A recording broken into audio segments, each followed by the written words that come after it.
The Maryland State House advancing a bill that would permit condoms to be sold in vending machines on public school campuses, including preschools. Republicans in the legislature say it's going too far. Maryland State Delegate Kathy Shalega is calling on parents to wake up, and she joins us now. So here's what Maryland Department of Legislative Services says about this bill that's making its way through the State House. This bill repeals the misdemeanor prohibition against an associated penalty for selling or offering for sale a contraceptive or contraceptive device by means of a vending machine or other automatic device at a kindergarten, nursery school, elementary school, or secondary school. And I think a lot of people at home are saying, what? All of us on that, well, most of us on the House floor said exactly that. What is this? So we offered an amendment on the bill on second reading, when you can amend a bill, to just say, look, just high schools. You know, we wouldn't like that either. The Republicans and the Maryland Freedom Caucus would not like that, but they rejected it. Yeah, I mean, there's a lot of schools that are teaching abstinence, right? Well, and, right. you know, maybe abstinence until marriage in a best case scenario, maybe abstinence until you're in college, but to put condoms in a vending machine puts it right there in front of you. But why?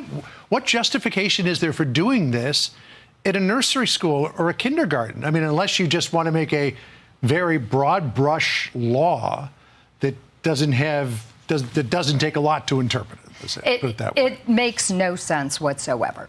And, you know, the intent may have at some point been high school, but when they rejected our move to just make it high school again, I, like you, would say you're discriminating against traditional families that don't want their 14-year-old daughter going to a high school and walking down the hall in front of a sex vending machine. Right. But, you know, putting this in a daycare or nursery school and, you know, into a preschool, I am a grandmother of two beautiful 10 and 7-year-old girls, and I can't imagine them walking down the hall and seeing a colorful condom vending machine with condoms and other things in it, and then having to have a conversation with a 7-year-old. You know, Mom, what's a condom? What's in that machine? Well, maybe they're thinking if we run out of balloons to make balloon animals, we just go to the vending machine. So here's what Maryland State Delegate Nicole Williams said, trying to justify the move. Listen here.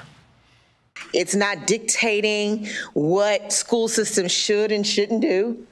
It's not mandating anybody to do anything or suggesting that they should do something. It's just removing a criminal penalty.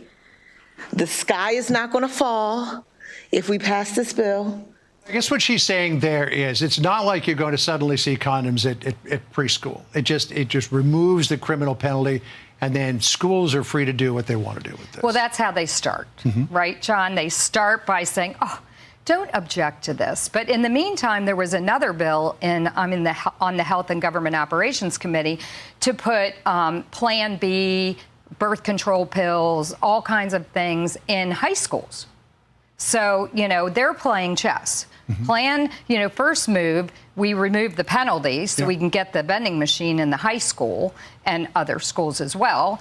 And then next year, they're going to come back and they're going to put birth control pills, Plan B, condoms, you know, as I told them on the House floor. Next year, you'll come back to regulate it. Yeah. I mean, this is how it works. And all of this at the same time as they're also taking away a parental opt-out provision for education about gender identity in schools, too. So, and then we'll keep watching your Safe Girls in Sports bill, which you've been trying to advance. We're watching what's going on in Maine. And in fact, State Delegate Laurel Libby will be joining us next hour to talk about that.